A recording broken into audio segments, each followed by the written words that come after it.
Yeah, we just make again. We put olive oil.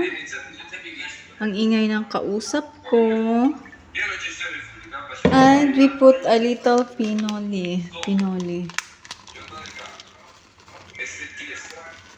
Because we have a remaining. So, ano na guys, tsansa lang natin. Like, one spoon of this. And this one. Para mayroon lang siyang flavor. Ayan. So, we on.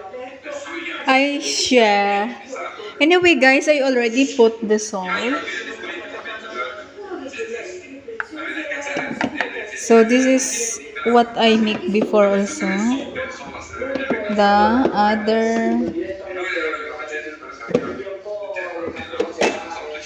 Yeah, this one. And we on here.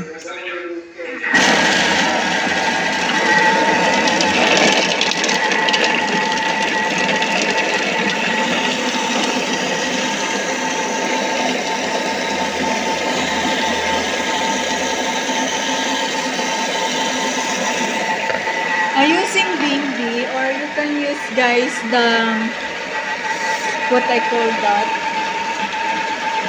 something.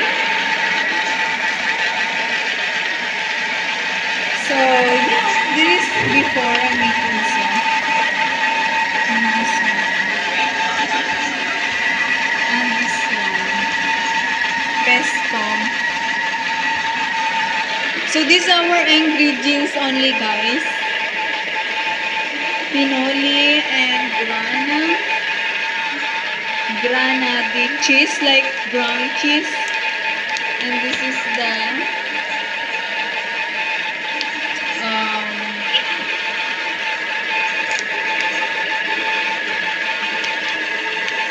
do you know this mandarli? Okay, and only this oil, olive oil.